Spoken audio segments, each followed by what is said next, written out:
क्या चिराग बिहार के विधानसभा चुनाव लड़ेंगे या नहीं? यस और अगर ये बात आप चिराग पासवान से पूछें, हाँ मैं लड़ना चाहता हूँ। वहाँ इतनी मेहनत कर रहे हैं, प्रधानमंत्री के बड़े करीबी हैं, चहेते हैं, मौका लगा चिराग पासवान को अगला मुख्यमंत्री बनने का। तो कोई वैकेंसी नहीं है मुख्यमंत्री पद की बिहार 2025 विधानसभा चुनाव में। आपका ये इलेक्शन कमीशन के दस्तावेज है और आपको ये कागज तो दिखाने पड़ेंगे, जिसके पास नहीं है।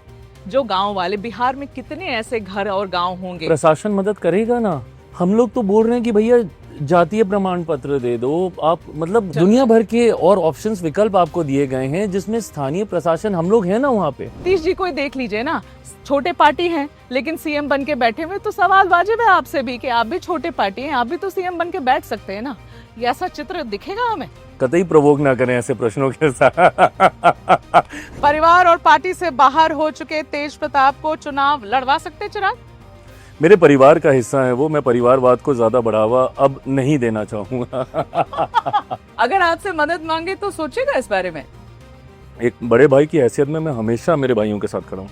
चिराग को इस बार क्या कॉन्फिडेंस है? कितनी सीट पर जीतने वाले हैं चिराग?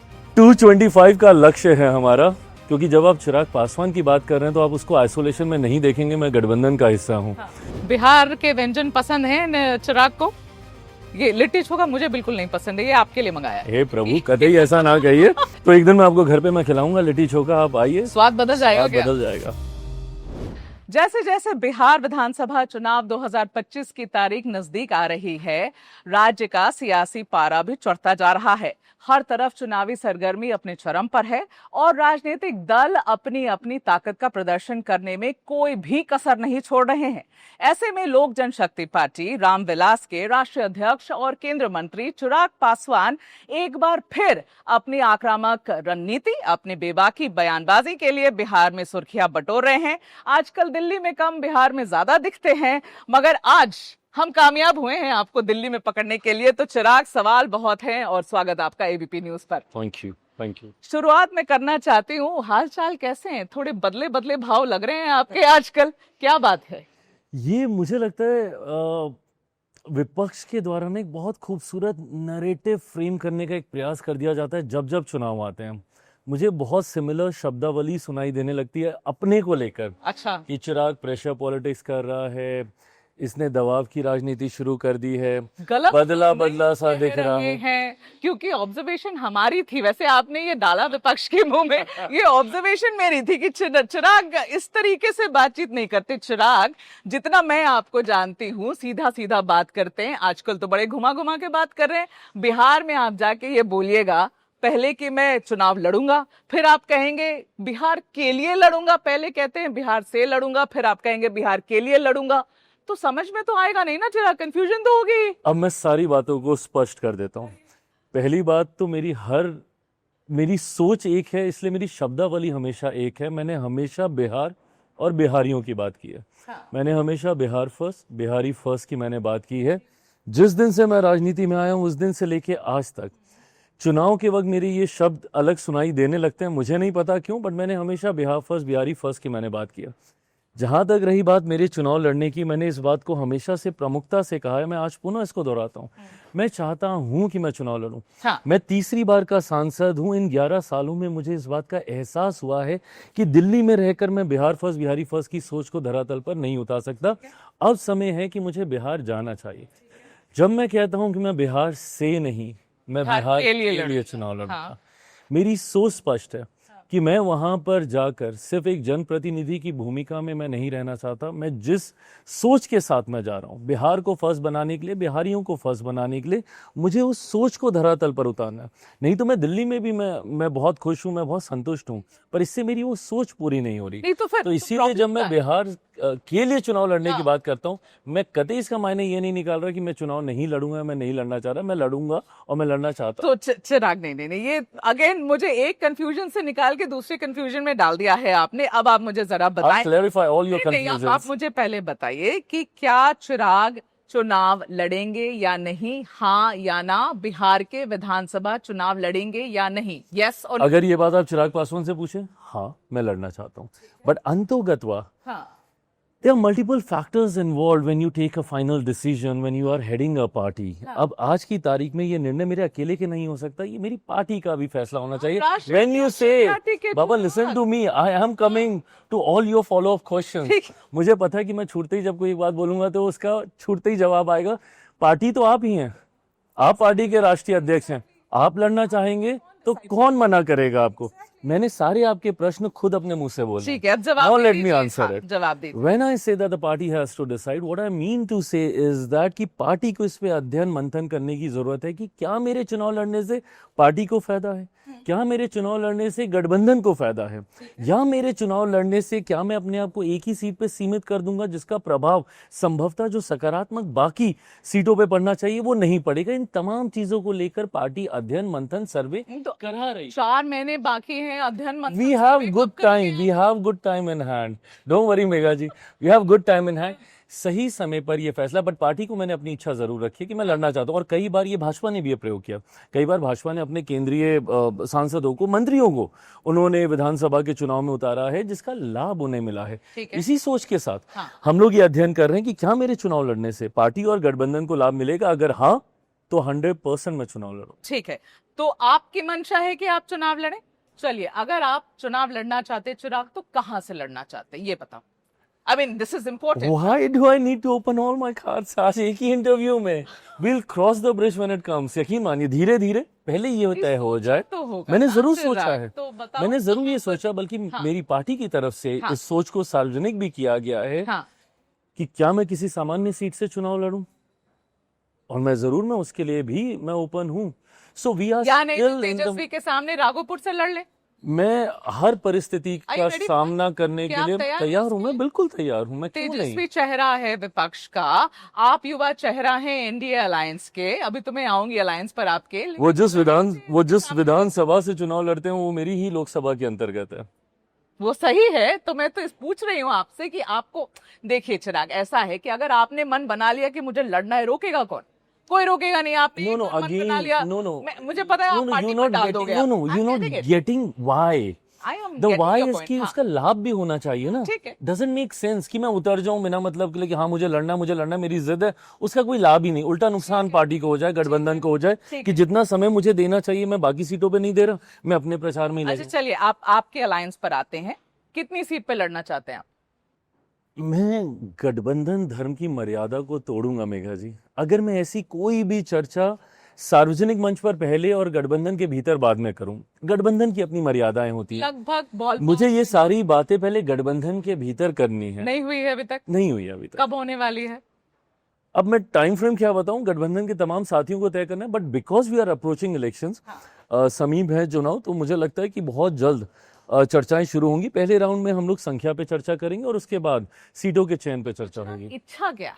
कितने पे लड़ने की इच्छा है मेरी. कितने पे लड़ने की? कैसे बता दूं अभी. मैं ये थोड़ी पूछ रही हूँ कि बीजेपी से क्या आपको करना है डेलिब्रेशन. वो तो आपकी नेगोशिएशन उनके साथ होती रहेगी, लेकिन इच्छा क्या है चिराग की? अच्छा, मैं इच्छा में मैं बता देता हूँ. बताइए. मतलब मैं आपको नंबर कतई नहीं कोट कर पाऊंगा, बट हाँ मैं इतना स्पष्ट हूँ कि आज की तारीख में लोक जनशक्ति पार्टी रामविलास या किसी भी घटक दल की जो ताकत है उसके अनुकूल उनको जरूर सीटें मिलनी चाहिए. इस बात को लेकर मैं बहुत स्पष्ट हूं. बट हाँ, मैं जरूर चाहूंगा कि मैं जितनी भी सीटों पे चुनाव लड़ूं, मेरा strike rate just like Lok Sabha जहां पे 100% मेरा स्ट्राइक रेट रहा था, मैं कतई संख्या बढ़ाने के लिए मैं ज्यादा नंबर ऑफ सीट्स ले लूं, कतई नहीं. मैं वही सीटें लूंगा जहां पे मेरी उपस्थिति मजबूत होगी, जहां पे मेरा संगठन मजबूत होगा, मेरा विनेबिलिटी फैक्टर स्ट्रांग रहेगा. ये चिराग, ये बात आपकी मुझे बड़ी अच्छी लगती है. पिछले बार भी आपने ये कहा था कि मुझे सीट्स के नंबरों से ज्यादा मतलब नहीं, मुझे इस बात से मतलब है कि मैं जहां लड़ूं वहां जीत जाऊं. तो चिराग को इस बार क्या कॉन्फिडेंस है? कितनी सीट पर जीतने वाले हैं चिराग? 225 का लक्ष्य है हमारा. क्योंकि जब आप चिराग पासवान की बात कर रहे हैं तो आप उसको आइसोलेशन में नहीं देखेंगे. मैं गठबंधन का हिस्सा हूं. मैं एनडीए का हिस्सा हूं. तो मैं अपने आप को 225 प्लस सीटों पे जीतता हुआ देख रहा हूं. 225 प्लस सीटों पर एज पार्ट ऑफ अलायंस. हाँ, एज चिराग पासवान की एलजेपी रामविलास कितने सीटों पर? मुझे जितनी मिलेंगी मैं उतनी जीतूंगा. मैं अगेन 100% स्ट्राइक रेट के साथ विधानसभा में जा रहा हूं. आपको लग रहा है दैट आपकी मजबूत स्थिति है? नाक को कितनी तरीके से पकड़ा जा सकता है. नहीं बताएंगे चिराग? नहीं बताऊंगा। चलिए मत बताइए, आगे बढ़ते हैं। ये बताइए कि ये जो टोन टेनर आजकल पकड़ रहा है बिहार में, थोड़ा हिंदू मुस्लिम थोड़ा पोलराइज हो रहा है। देखिए आपके जो सामने विपक्ष हैं, तेजस्वी बात कर रहे हैं वक्फ बिल की, कूड़ेदान में फेंक दो, है ना। आज उस तरीके की जो टोन की तरफ वो आगे बढ़ रहा है, ऐसा लग रहा है जैसे थोड़ा हिंदू मुसलमान हो रहा है। आप लोग की तरफ भी, आपके भी घटक दल हैं बीजेपी, वो भी कह रहे हैं, है ना, कि अभी बहुत सारे नारा अलग अलग लग रहे हैं, लेकिन टोन थोड़ा ठीक नहीं लग रहा है। ये 80-20 होता हुआ दिख रहा है क्या आपको? विपक्ष जरूर चाहेगा, और मुझे चिंता इसी बात से होती है कि जब आप हमारी कार्यशैली को लेकर, हमारी डबल इंजन की सरकार की नीतियों को लेकर हमें कटघरे में खड़ा करते हैं, तो हमसे उसी पे सवाल कीजिए ना कि बिहार में हम लोगों की डबल इंजन की सरकार ने क्या किया इन टर्म्स ऑफ इंफ्रास्ट्रक्चर, हम लोगों ने क्या किया in terms of education, in terms of health facilities, in terms of the development of my राज्य, हम लोगों ने क्या किया।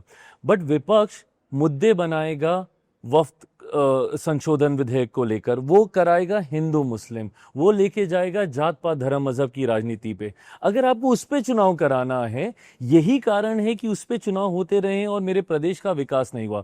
विपक्ष की भी ये जिम्मेदारी बनती है कि सरकार को कटघरे में उनकी नीतियों, उनकी पॉलिसीज के आधार पर करे, ना कि इसको हिंदू मुस्लिम में लेके जाए। जिस तरीके से 2 दिन से वहां पे मुसलमानों के द्वारा वफ्त संशोधन, ठीक है भाई, उनकी चिंताएं हैं, उनको करने दीजिए ना, बट जब उसमें राजनेता जुड़ जाते हैं तो आप उसका राजनीतिकरण कर देते हैं। नहीं, तो आपने भी कहा, आप लोग के भी घटक दल बीजेपी ने कहा कि समाजवाद वर्सेस नमाजवाद है।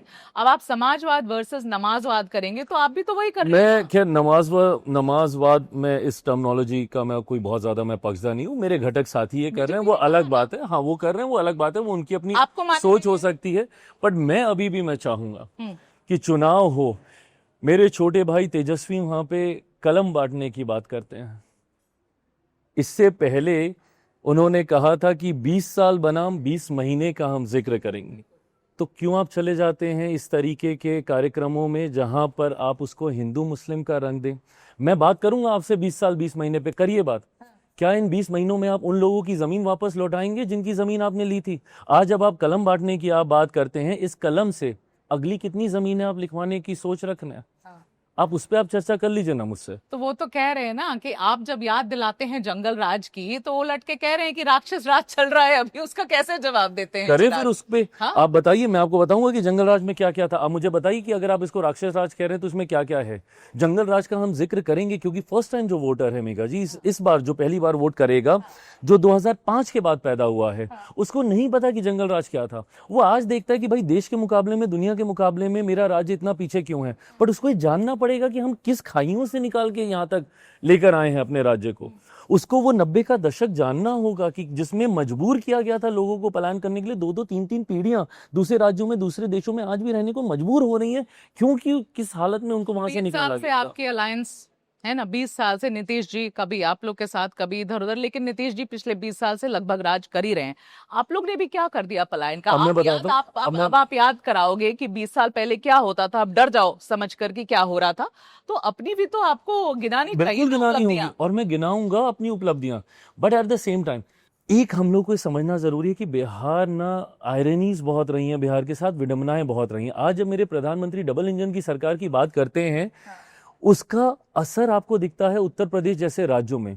मेरे प्रदेश के साथ विडंबना क्या रही कि फॉर द लॉन्गेस्ट टाइम हम लोगों के पास विरोधाभास की सरकारें रही। आप याद कीजिए 2000 के शुरू का वो दशक, जब केंद्र में यूपीए की सरकार होती थी तो बिहार में एनडीए की सरकार होती थी। 2014 में जैसे ही बिहार में जब केंद्र में एनडीए की सरकार आई तो बिहार में महागठबंधन की सरकार आ गई। बट हाँ, बहुत कम हम लोगों को ये डबल इंजन की सरकार का हम लोग को समय मिला। आज मुझे खुशी है कि बिहार में 2-2 एम्स है। एक समय होता था जब देश में 2 एम्स होते थे, आज बिहार में 2 एम्स आ रहे हैं। मेरे प्रधानमंत्री 7वीं बार, ये इस बार की सरकार का गठन होने के बाद 2024 वाली जो हमारी तीसरे कार्यकाल की सरकार बनी, 7वीं बार बिहार जा चुके हैं। लाखों करोड़ की योजनाओं का शिलान्यास ही नहीं उन्होंने किया है, बल्कि उसका उद्घाटन भी उन्होंने किया है। In terms of infrastructural development, in terms of अलग अलग सेक्टर्स में जो योगदान दिए गए हैं, आप उसमें मुझसे सवाल पूछिए, मैं आपको आंकड़ों के साथ उस पर जवाब दूंगा। जो हमारी डबल इंजन की सरकार ने कन्विंस्ड है कि आप लोगों ने जो भी समय आपको मिला रोल करने के लिए। अब ये देखिए, हम बिहार भवन में ये इंटरव्यू कर रहे हैं, पॉट बेली में, तो ये बिहारी खाना लिट्टी चोखा और ये सत्तू पानी। कितने पापा रोज सुबह नाश्ते में सत्तू ही पी के जाते थे, सत्तू उनको पी के बहुत जाते थे? बहुत पसंद था उनको ये। सत्तू पानी अब चलता है कि नहीं, पीते हैं कि नहीं आप लोग? मैं बिल्कुल पीता हूँ, मुझे लगता है गर्मियों के लिए तो खैर बहुत बढ़िया। जब हम लोग चुनाव प्रचार में निकलते हैं, फिलिंग भी है, सारी न्यूट्रिएंट वैल्यू भी ये पूरी करता है हाँ। और स्वादिष्ट भी है। बिहार के व्यंजन पसंद है चिराग को? ये लिट्टी चोखा मुझे बिल्कुल नहीं पसंद है, ये आपके लिए मंगाया है। हे प्रभु, कतई ऐसा ना कहिए कि नहीं पसंद है, खा के देखिए कितना मुझे स्वादिष्ट और मुझे कितना बिल्कुल हेल्थफुल। पसंद नहीं है, सॉरी बिहारी होकर कह रही हूँ, पर मुझे नहीं पसंद आता है, इसलिए। तो एक दिन मैं आपको घर पे मैं खिलाऊंगा लिट्टी चोखा, आप आइए, स्वाद बदल जाएगा स्वाद क्या? बदल जाएगा। स्वाद बदल जाएगा तो ठीक है, आज हार्डकोर बिहारी के यहाँ का। पर ये जी। बताइए कि देखिए चिराग, आपके पिताजी समाजवाद, सेक्युलरिज्म बड़े समर्थक रहे। योर फादर हमेशा जितने समय वो रहे इन दोनों चीजों के बहुत आर्डेंट वो फॉलोअर थे। लेकिन अभी जिस तरीके की बातें अभी कही जा रही है, देखिए आरएसएस के एक बड़े नेता है, उन्होंने पूछा भी ये सवाल कि भैया ये इमरजेंसी के समय पहली बार और एक ही बार जो प्रियम्बल को बदल दिया गया और उसमें सेक्युलरिज्म और सोशलिज्म को डाला गया, क्या ये अब रहना चाहिए कि नहीं? ये सवाल जब उठता है तो चिराग पासवान आपके तो पार्टी के ही आपके घटक दल हैं, आरएसएस उससे कनेक्टेड हैं, कैसे, how do you take all of this? Okay, कैसे? अब इसके पूरे परिपेक्ष को समझना जरूरी है, इस सवाल के जड़ में जाना जरूरी है। क्या आज की तारीख में कोई भी इमरजेंसी का समर्थन करता है? मुझे नहीं लगता नहीं करेगा। नहीं करता है। क्या इमरजेंसी के दौरान जितनी घटनाएं हुई, जितने फैसले लिए गए, क्या कोई इसका समर्थन करता है? मुझे नहीं लगता। जिस तरीके से नसबंदी, जिस तरीके से सफाई अभियान को लेकर बस्तियां, कॉलोनियां उजाड़ दी गई, ठीक है। मुझे नहीं लगता। जिस तरीके से नेताओं को बंद कर दिया गया, बोलने की आजादी पे पाबंदी लगा दी गई, एडिटोरियल्स ब्लैंक छपने लग गए, मुझे नहीं लगता कोई भी उस दौरान लिए गए फैसलों का समर्थन करता। ठीक है। एट द सेम टाइम अब उन दो शब्दों पे नहीं जाने की जरूरत है। क्यों? एक सेकेंड, लेट मी एक्सप्लेन। ठीक है। समाजवाद, सेक्युलरिज्म, उन शब्दों पे जाने की जरूरत नहीं है। जरूरत इस बात पर है, उस सोच उसके पीछे। डॉक्टर बाबा साहेब भीमराव अंबेडकर जी का बनाया हुआ संविधान है। मेरे नेता के नेता थे वो, मेरे नेता हैं वो। बाबा साहेब को पढ़कर, उनको समझकर हम लोग राजनीति में आए हैं, उन्हीं की सोच को हम लोग लेकर जा रहे हैं। क्या बाबा साहेब ने समाजवाद की सोच नहीं रखी होगी? क्या बाबा साहेब ने सेक्युलरिज्म की सोच नहीं रखी होगी? आप वो कॉन्स्टिट्यूएंट असेंबली की पूरी उस डिबेट को आप सुनिए, पढ़िए, समझिए। इन तमाम विषयों को लेकर चर्चा हुई और उसके बाद ये तय किया गया कि इन शब्दों की जरूरत नहीं है। इन शब्दों को जब प्रस्तावना में जोड़ा गया, आप सोचिए, मूल स्वरूप को बदल दिया गया हमारे कॉन्स्टिट्यूशन के। आज इन लोगों ने 2024 का पूरा चुनाव लड़ लिया ये कहते हुए कि मोदी अगर तीसरी बार आएंगे तो यहाँ पे संविधान बदल दिया जाएगा, लोकतंत्र की हत्या कर दी जाएगी, आरक्षण समाप्त कर दिया जाए। संविधान किसने बदला? इंदिरा गांधी जी ने बदला। आज उन्हीं के पोते हाथ में वो एक लाल कलर की कॉन्स्टिट्यूशन की किताब लेकर घूमते रहते हैं। उसको मिनी कॉन्स्टिट्यूशन बनाने का काम किसने किया? इंदिरा गांधी जी के वक्त किया गया। तो ऐसे में जब हम लोग हर उस चीज को नकारते हैं जो इमरजेंसी के वक्त हुई, जब उसको हम लोग काला अध्याय मानते हैं, तो उस वक्त किए गए इन संशोधनों को हम लोग क्यों स्वीकार करें? तो आप ये कह रहे हैं कि चिराग पासवान और आपकी पार्टी को ये बात मान्य होगी अगर हम सोशलिज्म, हम समाजवाद और सेक्युलरिज्म के शब्द को प्रियम्बल से बाहर निकालेंगे? Again I am not getting into the परिभाषा ऑफ द वर्ड्स। मैं उन शब्दों पे नहीं जा रहा। जो फैसला लिया गया कॉन्स्टिट्यूशन को बदलने का, नहीं, अरे नहीं प्रभु, you not understanding what I am, where I am coming from. मैं उन शब्दों, इनके अलावा कोई और दो शब्द होते मुझे नहीं फर्क पड़ता। इसके अलावा कुछ वहां पे गाथा लिखी होती मुझे नहीं फर्क पड़ता। दो शब्द की बजाय 20 शब्द होते मुझे नहीं फर्क पड़ता। उन शब्दों से मुझे लेना देना नहीं है। मुझे बस वो मूल स्वरूप स्वीकार है जो बाबा साहेब ने बनाया था। मुझे मेरा कॉन्स्टिट्यूशन सिर्फ और सिर्फ उस मूल स्वरूप में चाहिए जो बाबा साहेब भीमराव अंबेडकर जी के द्वारा निर्माण किया। क्या चिराग को ये लगता है कि ये जो बयान अभी आरएसएस से आया है, इस तरीके के सवाल पूछे गए हैं, दत्ताजी होसबड़े ने ये बात पूछी है, स्पीच में पूछी है। पिछली बार आपको याद है मोहन भागवत का बयान आया था आरक्षण पर, उससे नुकसान हुआ था, ऐसा बीजेपी का मानना था। आपको लगता है कुछ ऐसा होगा इस बयान? मैं कतई नहीं मानता, क्योंकि वो एक दोनों बहुत अलग अलग सोच वाली बातें हैं। ऐसे में मैं कहूंगा और आपके माध्यम से मैं इसको बहुत क्लैरिफाई करना चाहता हूं। भाई मेरी तो समाजवादी सोच है, मेरी तो पार्टी समाजवाद की सोच से आती है। मेरे नेता आदरणीय रामविलास पासवान जी की पूरी राजनीति समाजवाद को लेकर रही है। सोशल जस्टिस का आउटकम हमारी पार्टी है। तो ऐसे में समाजवादी सोच से हम लोग दूर ही नहीं रह सकते। सेक्युलरिज्म हम सब की भावना में। आप मुझे बताइए सन जब सवाल उठाए जा रहे हैं कि निकाल दो बाहर प्रियम्बल से, तो आप भी उस समर्थन एक तरीके से कर रहे हैं चिराग। नहीं बाबा, you not understanding again where I am coming. मुझे उन शब्दों से कोई लेना देना नहीं है, उसकी जगह कोई भी और शब्द होते, उसकी जगह मेरे पिता का नाम होता, कुछ होता। मुझे उस सोच से दिक्कत है कि भाई आपने कैसे बदल दिया मूल स्वरूप को। Again secular. अच्छा आप मुझे बताइए, पॉलिटिकली करेक्ट रहना है आपको, आप पॉलिटिकली रॉन्ग होंगे नहीं, चाहे मैं घुमा घुमा के कितना भी पूछ लो चिराग, आप अड़े रहेंगे इस कैन आई टेक जवाब दिस पर। As a compliment? हाँ, Okay, take it. as a compliment, Okay, भाई। so now let me मुझे जवाब नहीं मिल रहा। now let me continue। मैं सिर्फ आधा मिनट और लूंगा मैं इसको। अब अगेंस्ट सेक्युलरिज्म की बात आती है। आप मुझे बताइए 75 से पहले कौन सा हिंदू मुस्लिम इस धर्म को संकट उस धर्म को संकट कहाँ हो रहा था? आपने सेक्युलरिज्म वर्ड को लाकर उसको अंडरलाइन कर कर आपने क्या तुष्टीकरण की राजनीति को बढ़ावा देने का काम नहीं किया? बटेंगे आपके और पीछे बटेंगे और कटेंगे बोल के बीजेपी ने कौन सी राजनीति तो को मैं बढ़ावा कतई में समर्थन नहीं कर रहा। क्या मेरे प्रधानमंत्री की ये सोच रही है? क्या मेरे प्रधानमंत्री जब सबका साथ सबका विकास सबका विश्वास की बात करते एक है हैं तो तो सेफ क्या वो बिल्कुल सही बात है। एक भारतीय नहीं होना चाहिए हमें। मैं तो खुद मैं बिहार में चाहता हूँ कि हम लोग भूमिहार ब्राह्मण राजपूत दलित महादलित पिछड़ा अति पिछड़ा हिंदू मुस्लिम से उठकर बिहारी बने, एक बने, तभी मेरा बिहार सेफली आगे जाएगा। अभी तो जब गर्मी और शुरू होगी, 4 महीना बाकी है, देखते हैं कितने कितने नारे आएंगे बीजेपी की तरफ से और आप कितना समर्थन करेंगे। देखिए बात, हाँ मतलब देखिए, आप कोई नेता कुछ बोल जाए, भाई मेरी भी पार्टी में कई ऐसे नेता हैं जो कोई ऐसा बयान दे देंगे, बट शीर्ष नेतृत्व क्या उससे सहमत है? क्या मेरे प्रधानमंत्री की वो सोच है? मेरा विश्वास मेरे प्रधानमंत्री पर है। He is the head of the government और मैं आंख मूंद कर उन पे विश्वास करता हूँ, उनसे प्यार करता हूँ। वो तो आप हर बार कहते हैं, उस पे भी कुछ सवाल है मेरे। लेकिन चिराग ये बताइए, ये जो अभी कंट्रोवर्सी चल रही है, really good, this is good, Very- okay. ये जो कंट्रोवर्सी चल रही है, एनआरसी, आप विपक्ष आप पर आरोप लगा रहा है, आपके पूरे सरकार पर आरोप लगा रहा है कि आप बैकडोर से एनआरसी करने की कोशिश कर रहे हैं, क्योंकि इलेक्शन कमीशन ने यह नया रूल बना दिया है कि भाई बर्थ सर्टिफिकेट दिखाइए। एक समय के बाद, आई थिंक 1983 के बाद, आपको किसी न किसी रूप से ये बताना पड़ेगा कि आप कहाँ जन्मे थे, किस स्थान पे जन्मे थे, बर्थ सर्टिफिकेट और उसके अलावा कई और दस्तावेज, नहीं तो आपको इलेक्टोरल रोल से बाहर निकाल दिया जाएगा। तो ये जिस तरीके से, जिस मान लीजिए 1983 जो हम लोग ने पढ़ा है इलेक्शन कमीशन की तरफ से, आज वो इंसान 36 उस उम्र का होगा। जरूरी थोड़ी है कि हर किसी के पास आपको मिल जाए बर्थ सर्टिफिकेट। बिहार के गांव देहात में बताइए चिराग, कितने जगह पे मिलेगा ये? फिर ये इस तरीके से करना, विच मीन्स कि आप एक तरीके से एक बड़े तबके को बाहर कर रहे हैं।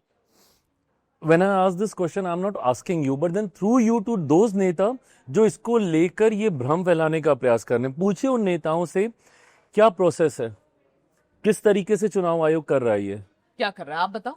उन नेताओं को नहीं पता होगा जो सवाल उठा रहे हैं। इसमें 3 अलग अलग फॉर्म्स निकाले गए हैं 2003 से पहले, उसके बाद 2003 के बाद के जो लोग वोटर लिस्ट में थे, उसके बाद अब जो आ रहे हैं, इसमें 3 अलग अलग फॉर्म्स बनाकर उसको सिंप्लीफाई किया गया। ठीक है, हमारा देश मेघा जी एक लौता ऐसा देश है जहां पे अनवेरिफाइड सिटीजन्स रहें, किसी को कोई दिक्कत नहीं है।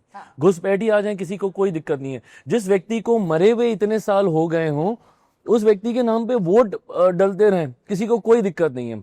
बट आप ऑनेस्ट सिटीजन को आप एक ऑर्गेनाइज फैक्टर में आप उसको हमारे देश का वोटर बनाओ, इसमें सबको दिक्कत खड़ी हो जाती है।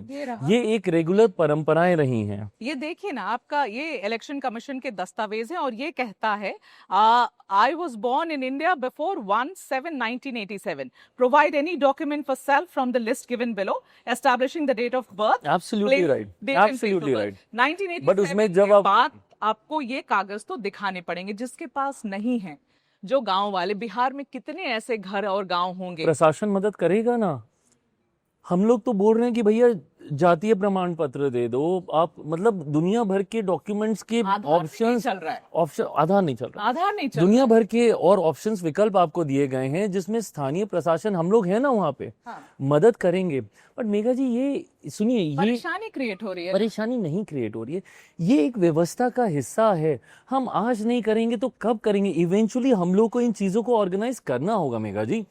और ये निरंतर, ये रेगुलर क्यों जरूरत पड़ गई बाबा रे, ये रेगुलर इंटरवल पे होता रहा है। ये रेगुलर इंटरवल्स में होता रहा है। समय पे भी वो उठा रहे हैं ना सवाल, वो कह रहे हैं अभी 4 महीने में बिहार के इलेक्शन से अभी अचानक हाँ, से तो यहाँ चुनाव आ से गया पहले ही चुनाव तो आयोग आप को। सूची तैयार कीजिएगा ना, कब आप कीजिएगा? चुनाव से पहले ही कीजिएगा। इसमें कुछ राजनीति कर रहे हैं आप लोग। एक अरे प्रभु, हर चीज में राजनीति। अब मैं सत्तू भी पीऊंगा तो क्या मैं राजनीति कर रहा हूँ? सत्तू अपनी कंप्लीट करिए, मैं सवाल अब एंड पर ला रही हूँ। ये बताइए कि जितनी पॉपुलैरिटी चिराग की दिखती है आजकल, जितनी मेहनत चिराग कर रहे हैं आजकल, जिस तरीके की बयानबाजी कर रहे हैं चिराग, लगता है जैसे पूरे 243 सीट्स की तैयारी कर रहे हैं चिराग। मेहनत बहुत कर रहा हूँ, लक्ष्य 243 ही है, खुद बट मैं भी मानता अकेले हूँ। बताइए।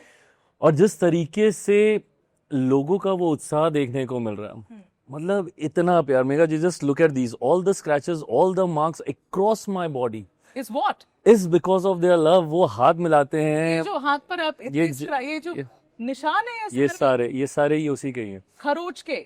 हाँ, you know when they come, they want to touch you, they want to, you know, have a selfie with you. अब ये दीवानगी है लोगों की, मैं कैसे इससे उत्साहित ना हूं? ये दीवानगी भारतीय जनता पार्टी को दिख रही है ना।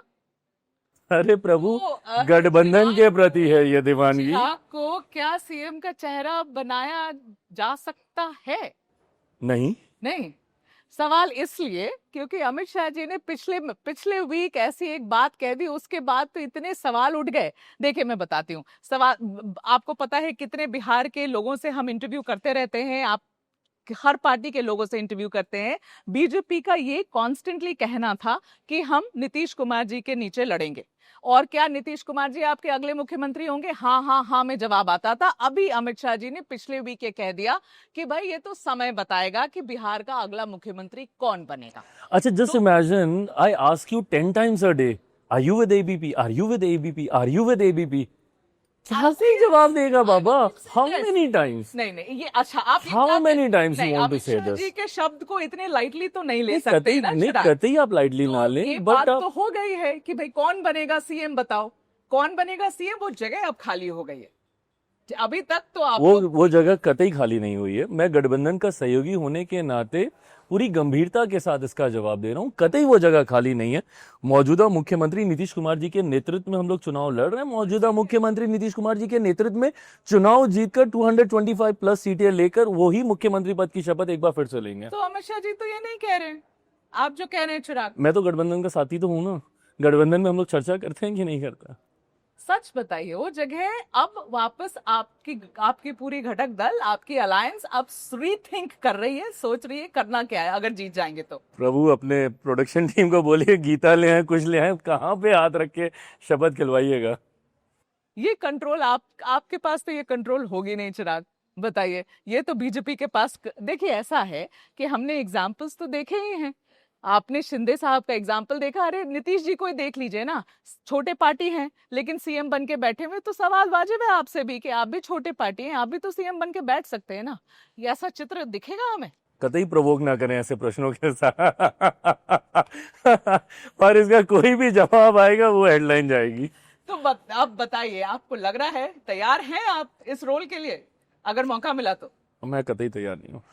मैं बिहार फर्स्ट, बिहारी फर्स्ट की सोच को धरातल पर उतारने के लिए मेहनत कर रहा हूँ, प्रयास कर रहा हूँ। मेरा एकमात्र लक्ष्य बिहार फर्स्ट, बिहारी फर्स्ट को धरातल पर उतारना। मेरा एकमात्र लक्ष्य बिहार को एक विकसित राज्य बनाना है, बनिस्बत बाकी राज्यों की श्रेणी में नंबर 1 पे लेके जाना है। वहां इतनी मेहनत कर रहे हैं, प्रधानमंत्री के बड़े करीबी हैं, चहेते हैं। मौका लगा चिराग पासवान को अगला मुख्यमंत्री बनने का तो?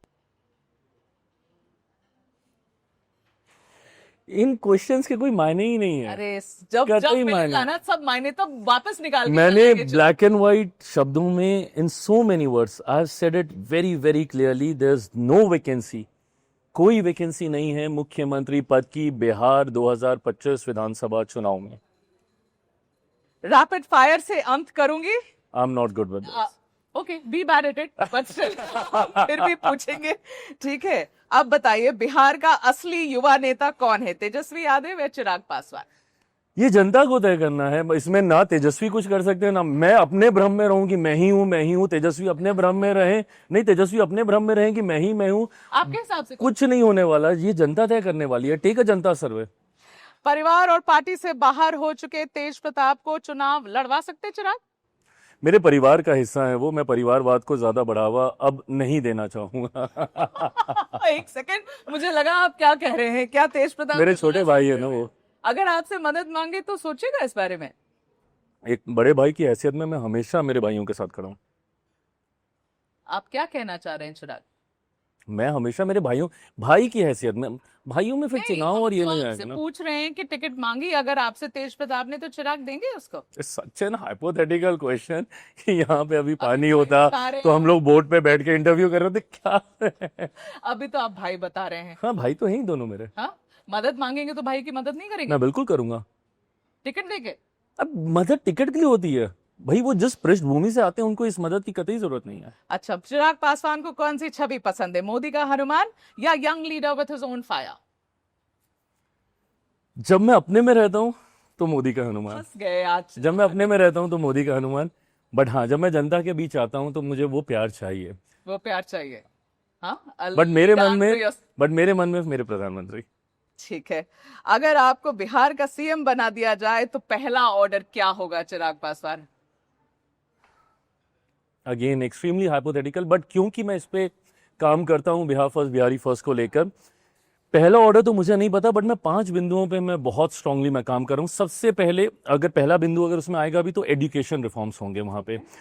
शिक्षा बहुत ज़रूरी है, तभी हम लोग जात पात धर्म मजहब से हम लोग बाहर निकल पाएंगे। पलायन रोकने के लिए इंफ्रास्ट्रक्चर डेवलपमेंट बहुत ज़रूरी है, वहाँ पे निवेश लाना होगा एनी हाउ, वहाँ पे फैक्ट्रीज बनानी होंगी, वहीं पर ही अपने लोगों को रोक कर वहीं पर उनको वो व्यवस्था तैयार करके देनी होगी ताकि वो काम कर सकें।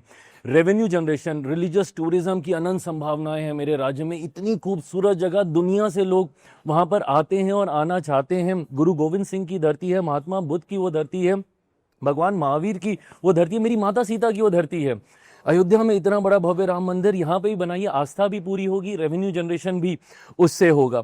तो ऐसे में कैसे रिलीजियस टूरिज्म को हम लोग और उसके माध्यम से फिर कैसे हम लोग क्या कहते हैं राजस्व को हम लोग बढ़ा सकें, इसके ऊपर मैं ध्यान केंद्रित करूंगा। कृषि प्रधान प्रदेश है मेरा, मेरी भी एक बड़ी जिम्मेदारी है एज अ मंत्री, मैं जिस विभाग का मैं प्रतिनिधित्व करता हूं, कई निवेश में लेकर गया हूं। आने वाले दिनों में प्रसंस्करण के माध्यम से कैसे हम लोग किसानों की आय को और मजबूत करें, जॉब अपॉर्चुनिटीज हम लोग क्रिएट करें, ये कुछ ऐसे बिंदु हैं जिसपे पैरेलली मैं एक साथ आप काम काम करूंगा। करना चाहेंगे? वैसे आप फिर कहेंगे कि मैं घेरने की कोशिश कर रही हूँ, इतना सारा प्लान है, सरकार आपकी है, पता नहीं क्यों प्लान इंप्लीमेंट नहीं कर पाते आप नहीं लोग। नहीं नहीं, मैं बिहार में सरकार का हिस्सा नहीं हूँ। ना मेघा जी प्लीज गेट इट करेक्ट, मैं बिहार सरकार का हिस्सा बिहार में मैं कतई नहीं हूँ। मैं सरकार का समर्थन कर रहा हूँ, बट मैं किसी भी पॉलिसी मेकिंग कमेटी का मैं हिस्सा नहीं हूँ। मेरे कोई विधायक ही नहीं है तो मैं कहाँ से हूँ। ये जवाब मैं आपकी मान लूंगी। Thank you. अब बताइए, इन नेताओं के लिए सिर्फ एक शब्द कहें। नीतीश कुमार, अनुभव, लालू प्रसाद यादव,